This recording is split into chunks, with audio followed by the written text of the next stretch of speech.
Assalamualaikum warahmatullahi wabarakatuh buat para pecinta timnas Indonesia dimanapun kalian berada. Nah, seperti yang kita ketahui ya, kemarin Karni Ilyas sempat mempertanyakan terkait dengan banyaknya pemain naturalisasi di timnas Indonesia. Nah, kali ini komentar dari fans timnas ini ya membungkam telak pertanyaan dari Karni Ilyas ini. Seperti apakah? Langsung kita lihat berikut ini. Terserah lu pada mau bilang gue lebay apa gimana. Karena yang dilakuin sama timnas Jepang tadi gue bener-bener gak habis pikir bos. Karena setelah berhasil menahan imbang Swedia, jujur dah lu yang nonton pertandingan tadi ngelihatnya kayak tim Eropa apa tim Asia tuh Jepang tuh. Dan salah satu kunci kenapa Jepang bisa se-strong ini karena semua pemain yang diturunkan di event dunia ini, mungkin kecuali Nagatomo ya, respect legend, itu bermain di level yang lebih tinggi dari liga lokalnya. Nah, itu intinya.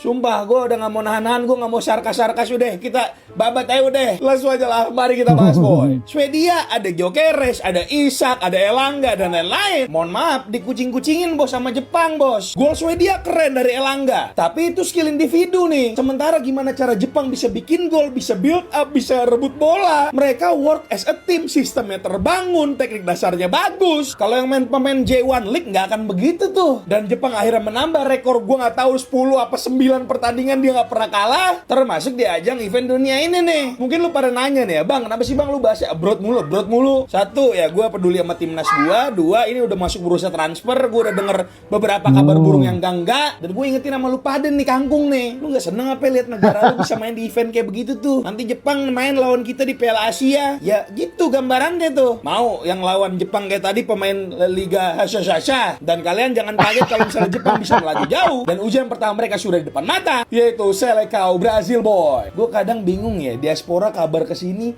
malah didukung, bukannya kritik kayak apa kayak tahan-tahan. Pengen gue Indonesia tuh kayak Jepang tuh, pengen banget. Lu pada gak kepengen apa? Udah lah boy, kalau menurut kalian gimana nih? Coba tulis di bawah ya. Terima kasih banyak profesnya. Nah, itu tadi ya pernyataan dari Arul El Pundit kita yang secara tak langsung menjawab apa yang dipertanyakan oleh Karni Ilyas terkait dengan kenapa kok banyak sekali pemain naturalisasi di timnas kita. Ini bukan hanya untuk Bang Karni Ilyas ya, tapi untuk orang-orang yang terus mempermasalahkan kita lebih bangga dengan pemain lokal kita. Kita menang dengan pemain diaspora, kita nggak bangga karena mereka bukan asli orang Indonesia. Nah, buat orang-orang yang masih mempertanyakan hal itu, lihat tim sekelas Jepang saja, itu pemain yang dipilih untuk tim nasionalnya, itu rata-rata pemain yang berkarir di luar liga domestik mereka, yang berkarir di liga-liga Eropa. Karena jelas standar kualitasnya itu beda. Sama halnya dengan kita. Kenapa pelatih lebih memilih untuk pemain inti, pemain senior ya, itu pemain diaspora atau pemain yang punya pengalaman bermain di Liga Eropa, meskipun itu di Liga 2-nya, bukan di top liganya, itu mereka punya kualitas yang jauh lebih baik. Nah, itu intinya ya. Bahkan Coach John Herman pun ya juga sempat mengatakan betapa sulitnya untuk melatih atau menerapkan taktik terhadap pemain yang bermain di liga lokal kita. Jadi selama apa istilahnya, kualitas pemain liga lokal kita itu belum bisa menyamai pemain yang bermain di kompetisi Eropa, tentu naturalisasi ini masih sangat kita butuhkan. Dan berikut ini beberapa komentar dari Para pecinta timnas atau netizen Indonesia terkait dengan pernyataan Asrul El Pundit tadi. Jepang sejago ini karena pemainnya naik level, bukan malah turun level dan dukung. Find me on TikTok, pundit favoritmu. Ini dari Arul tadi ya. Setuju juragan, hajar terus, suarakan terus. Panas-panas yang gak suka. Kasih paham terus. Di Jepang kalau mau masuk timnas harus abort. Main di liga lokal ya siap-siap aja jadi penonton. Kalau di Indonesia supporter lebih mentingin klub liga dagelan daripada pemain timnasnya. Bursa transfer liga negara lain berlomba-lomba ekspor pemain timnas. Nah, di kita malah ngimpor pemain.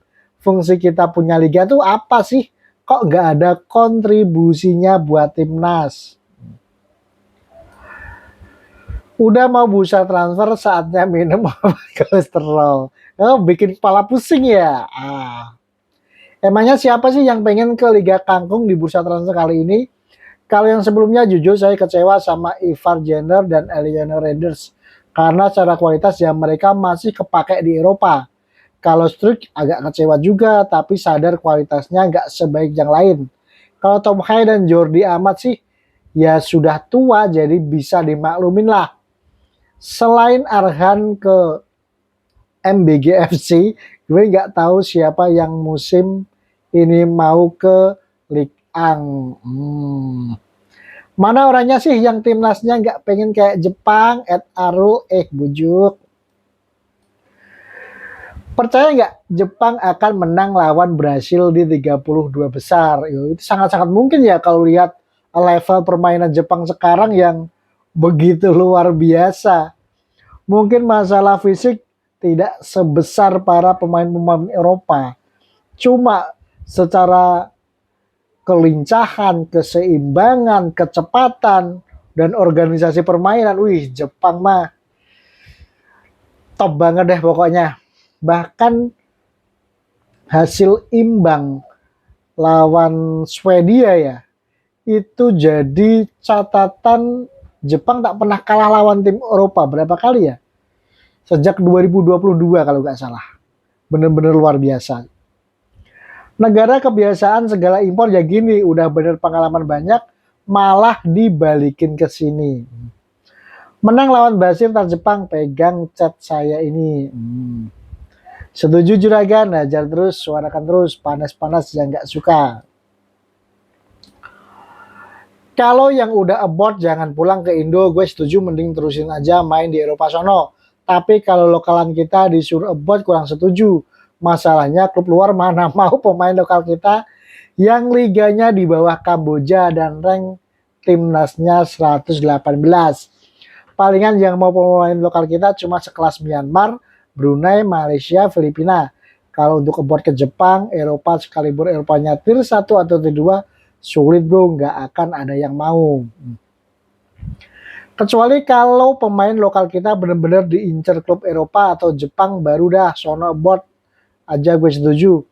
Tapi kebanyakan kan pemain kita ini abort bukan karena emang klub itu mau, tapi direkomendasiin orang dalam Indo itu sendiri. Jepang dengan segala aspek gokil lah kalau liga kita. Sudahlah dengan nada SpongeBob. Jepang sehebat ini karena emang DNA Jepangnya bagus, otaknya pada pinter. Kemajuan sepak bola itu dilihat dari negaranya juga maju atau tidak. DNA itu cocoknya jadi tukang nyaku di sawah. Mau berkembang soalnya. Nah, Bang, tapi saat striker lokal kita udah abort tapi masih kurang juga. Gimana menurut pendapat lo? Negara kebijakan sekali impor ya ini udah bener pengalaman banyak malah dibalikin ke sini. Berharap Jepang menang, tapi kalau Brasil kalah kasihan Neymar juga baru sekali main masa harus lihat dia nangis lagi. Jadi warga negara Jepang aja bang, langsung punya timnas Jepang. Pertanyaannya bukan lagi kenapa Jepang bisa secepat itu membangun sepak bolanya, tapi kenapa Indonesia bisa selambat itu membangun sepak bolanya. Iya ya, padahal dulu Jepang itu malah belajar sama kita cara membangun sepak bola. Sekarang mah kita tertinggalnya udah jauh-jauh banget. Gue malah berharap Rido, Donitri, Raihan Hanan, Cahya sama Detan aboard. Nggak apa-apa Liga Thailand sama Liga 2. Atau 3 Eropa yang dibilang Liga Antah Berantah. Ini demi prospek 3-4 tahun ke depan menurut gue. Tanpa Mitoma dan Kubo juga ini Jepang ya tetap keren. Bukannya Jepang harusnya menang, meski kalah squad value, tetapi ranking FIFA-nya lebih tinggi dari Swedia. Odading Mang Ole rasanya bikin tensi darah naik, rasa iri juga ikut naik. Apesnya 32 besar ketemu negara Amerika Latin bang, tapi sikat. Optimis kalau Jepang bisa bikin berhasil kewalahan. Di sini pemain naturalisasinya yang ke liga lokal, giliran dibilang penurunan karir, malah fans club liga kangkungnya pada nggak terima. Orang Indonesia SDM-nya masih rendah, wajar orang Konoha mikirnya senang mulu, tidak mikir ke depannya untuk timnas kita berprestasi. Buat mereka mah timnasnya mereka ya klubnya Rul, percuma lo ngoceh sampai berbusa juga. Nggak tahu lagi lah lihat Jepang ini bang, kurikulum berbasis regenerasi di negara itu benar-benar patut dicontoh. Jepang adalah Eropanya Asia. Betul sekali ya, Jepang ini memang luar biasa. Nah itu tadi ya teman-teman semuanya, pernyataan dari Bang Arul L. Pundit yang secara tak langsung menjawab Bang Karni Ilyas dan orang-orang yang masih mempertanyakan kenapa banyak sekali pemain naturalisasi di timnas kita. Gimana tanggapan kalian? Silahkan tuliskan opinimu di kolom komentar yang tersedia. Terima kasih. Jaya terus timnas Indonesia.